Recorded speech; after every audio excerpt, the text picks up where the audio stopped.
Hey guys, so a bit of an update on the Sylvia. So I've got a few things to do on this thing today because I'm going to be taking it to the drags pretty soon. So one of the things that I've noticed is because it's got quite a large cam in it, it doesn't make a lot of brake vacuum on idle, and consequently the brakes are quite bad. Just on idle, like normal driving is obviously fine. The brakes were fine when I had the SR in it, so it's obviously not the booster just miraculously died or anything. I've checked it, it is holding vacuum, it's just simply it doesn't make enough at idle, so if you on and off the brakes a little bit at a stop, it'll eventually just pull through. So I noticed that GM make a vacuum pump. This is on the Australian model Holden Commodore V6, so this is out of a VE for your Australian people, but that's the model number there. I think they're in a lot of American trucks and stuff as well. So I believe this is just simply just a motor, just a vacuum pump. So we need some sort of means of turning it off and on. So for now, I'm just going to run a switch inside the car, and I'll just turn it on when the car's idling, obviously, and turn it off when I go. So I'll see how that goes. If that's no good, I've seen people say to run a micro switch on the throttle. It's not too bad of an idea, but I think it might. The cable's going to look a bit shit for one, and it's just it could break over time, and it's just with a lot of heat. So what I might do is run an inline vacuum switch, so it turns, it open circuits when it reaches 18 inches of vacuum, and then turns back on when it hits under that. So yeah, that should work pretty well, but I'll see how the switch method goes first, because I bought everything to do that. The vacuum switches are pretty pricey, they're about $90 or so I'd rather not do that if I don't have to. So this is the thing here. So I've just got some alley flat bar and I'm going to make a bracket. Hopefully I can chuck it in here like so, make some sort of bracket, otherwise I'll mount it, I don't know, down here I guess. I'd rather keep it pretty close to the booster, so if I can make a bracket to mount it kind of there, that'd be kind of good. And I've got some Deutsch plugs to replace this one to connect it up, a relay, and obviously some cabling, so I'll be wiring that up. I'm going to tee into the booster after the check valve, so the engine's still going to feed it vacuum, and the vacuum pump is basically going to be an assist, so the engine will still help it along, and obviously the check valve will hold vacuum in there, as long as that's working obviously, which I will check. So that's the idea there. Then what else we got to do is I have to change this. This is the power steering feed hose. I couldn't get any power steering hose at the time to bend in that angle, so I used radiator hose, which it's obviously weeping, as you can see, so that's not ideal. So I need to change that before I go to the drags. So I'm going to try find a prefabbed hose with a 90 degree in it. It's got to be quite tight, as you can see, but I might end up just getting a straight and a brass 90 and then another straight, and that should work pretty well. As for the rest of the engine bay, that's pretty much all that's left. You can see I put the strut brace on. I've also got a little angled bracket to make to P-clamp this fuel filter, so I've got a P-clamp on there. I'll spin that around and make a 90 degree bracket to go off the firewall, like I've done to the fuel pressure regulator. Makes it quite neat. See, the fuel pressure regulator's got a little 90 there. And then finally, I've got to mount the ECU. So ECU is just chilling at the moment. You can see there's a few studs on the back there. So I've got some alley angle. I'm going to make a bracket and mount the ECU and clean up the rest of the wiring because it's a bit all over the show, and I'll make a bracket to mount the OBD plug as well. I've also got this Speed SGI 5 for the speedo. It's not currently working at the moment, so I've got to suss that and try to get my speedo to work. I got OBD 2 speed, so I can always just have the laptop or my phone and display speed, but I'd like to get my speedo working as well. Other than that, she's all pretty good, so see how far we get today. Okay, so I came up with a bit of a better idea on how to engage the vacuum pump. So I've got a little momentary switch, and I'm going to replace it where the rubber stopper used to be on the accelerator pedal. So I'm going to add this in, and when it's like it is currently, it'll be open, and as soon as you are on idle, it'll close the circuit and activate the vacuum pump. So it's obviously not going to turn off when it reaches a certain vacuum, but I don't really see it being a problem. I guess we'll find out. But this is only about $1.20, so a lot cheaper than a vacuum switch, so we'll try this one first. Luckily, when I was at J-Car, I also got this switch here, which is the one I'm going to end up using, because the little rubber that I took out is quite low profile, and that one, when it's closed, matches up perfectly. I might end up having to put a little bit of rubber on the pedal to fully close this, but should be good. The reason for that is if I go any thicker like this one here, it'll actually push the pedal on and increase the idle. And I don't have a lot of cable length to play with to adjust it out. There's no adjustment on the pedal, so where it sits is where it sits. Also, because this one has the nut on the front, once you actually bolt it through, including the nut, it's quite high. So it's if you look at it on a side profile, it's too much. So this one will work well.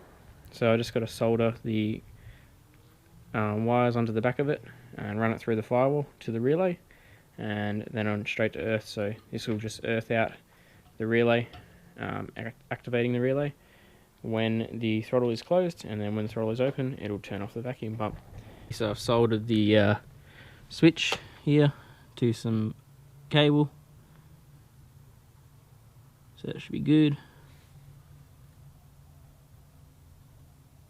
So I'm just running that through the grommet in the engine bay, which will be comes through here. So I just give myself lots of room for now, and mount the pedal back up, make sure that's all going to work well, continue to check it.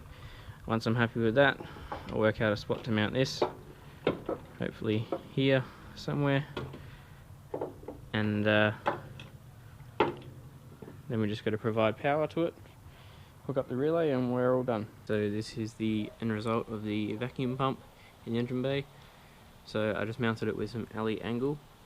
You can see that one there mounts off an original threaded bolt hole in the fender, and then this one down here has a bolt and nut through the wheel arch, which is an original hole also. So it's pretty strong. It's rubber mounted, so it's not going to vibrate, and it will reduce the chances of it fatiguing. I've got one of the white wire from the pump, which I'm assuming is the earth. That's grounding on the eyelet there, and the red wire will go to the relay. Then I've got the momentary switch wires coming out of the cab of the car. One of those is going to earth as well, and then the other one will go to the relay. So the momentary switch will ground the signal of the relay. So I'll connect the white one to this one here. The other white one will go to power. One of the yellow ones will go to power, and the other yellow one will go to the pump. Now for the power feed for that, and this one I'm going to mount down on that bolt hole there. This little fuse holders, this relay holder is going to go down there. So tuck duff out of the way. But then using a fuse relay holder, I can always change it if the relay buggers up or whatever, and it's just a lot cleaner. You don't have to use insulated sprays on the back and all that sort of crap, so a bit nicer. Then I've got the power feed running around, and I'm going to use another relay for accessory power. So I've cut this wire out of the aircon power circuit, which I no longer have. So this has got accessory power on it. So I'll run this to a relay, mount the relay here, and then the power from the relay will come from the battery positive, which is down here. So I'll run an eyelet off that, up to the relay, out of the relay, to the vac pump. So I'm going to wire it all up now, and I'll show you the end result in a second. So we'll start from down here, where it gets its power from. So it gets its power from the battery lug, which is underneath the air filter here. So that runs up. I repinned the relay holder with a longer wire, because they only come with a little short wire. So rather than soldering another wire to it to lengthen it, I just unpinned it, and they give you a couple more pins in the packet, which is handy. So that goes into the relay holder. The small trigger wire comes from the aircon, like I said previously. and then that earths out to a lug over here, which works fine. Then I've got some of this, I wouldn't really call it a heat sleeving, it just kind of makes it look a bit nicer. I guess it would offer a little bit of heat protection, I guess we'll find out. I got that from J-Car. That runs up and powers. I've just got a cable tied here, another cable tie over back there, and that runs to the relay, out of the relay here to the pump, and out of the pump to earth. Then out of the relay goes inside the car to the momentary switch, out of the momentary switch back and to earth again. So the pump itself, I've got it after the check valve, after the factory check valve. So when the pump's running, it's not going to be trying to pull vacuum on the engine, because that would be kind of wasteful to try to pull vacuum on the entire intake manifold and stuff. So the factory check valve's still there, and then I've got it teed in. I've got another check valve. Luckily, I could heat this hose up and stretch it over. This is the one that came out of the LS when I got the parts from the engine, and that goes there, because when I didn't have the check valve there, when you turn the car off or whatever, the pump, you could hear it hissing. So obviously it's not airtight, and it leaks all the vacuum out. So when you're actually driving, it's going to do the same thing, which is not ideal. Now, just to show you that it's working, go in the car. If you can see my brake pedal, hopefully you can see it's quite firm. Just flick the key on, down she goes, and I've confirmed that it's working really well when I'm in drive. The car doesn't move, which is good because it used to. So it's a success. So I just turn the car off. My foot's still on the pedal. Doesn't leak back, so the booster itself is fine. The check valves are working correctly. There's no vacuum leaks. So yeah, all in all, it's a good success. Now, time will tell whether this pump will like being running all the time that's in idle. It probably doesn't need to be. It probably will pull the vacuum rather quickly. So I'm going to go to drag soon. I'll see how hot the pump gets, because obviously I don't daily this car or anything, so it's not going to have to run a hell of a lot. But I might end up getting a vacuum switch. So when it hits 18 millimeters of vacuum, whatever it is, it'll turn off.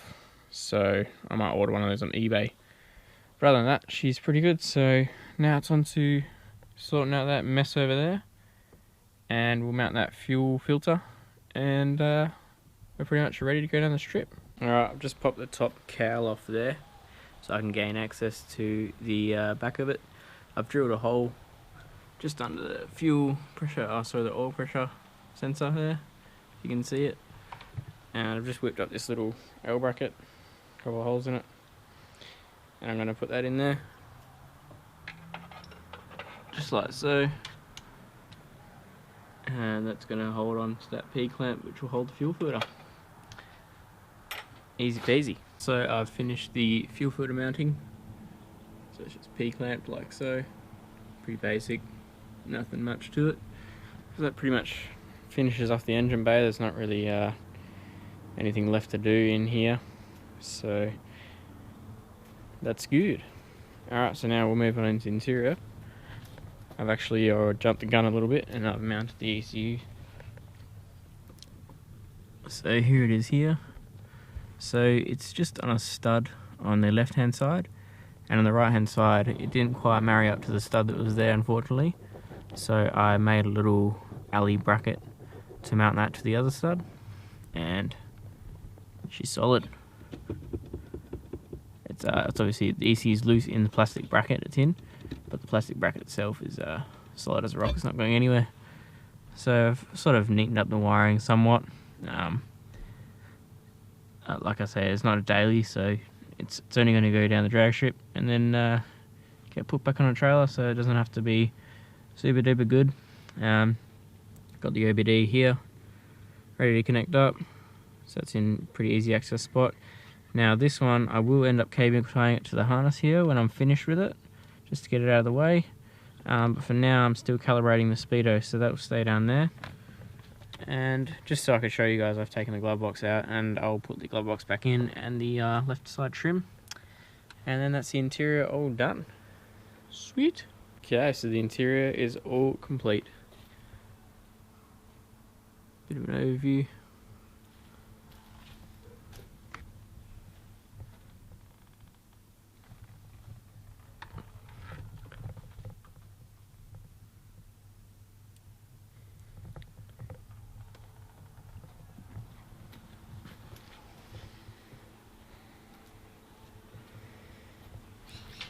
And the engine bay also all finished.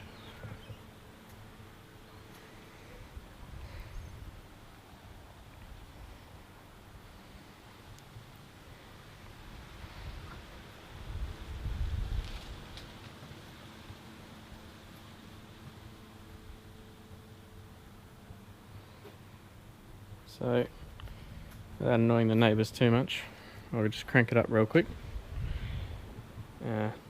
Just so no one gets annoyed.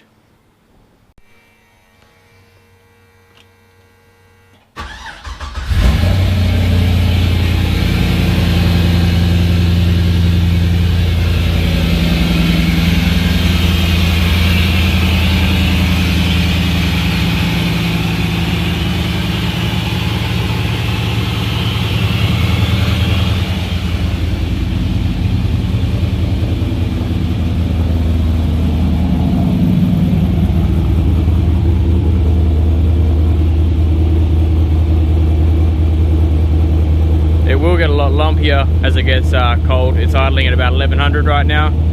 Once it idles at 650, it'll get real lumpy.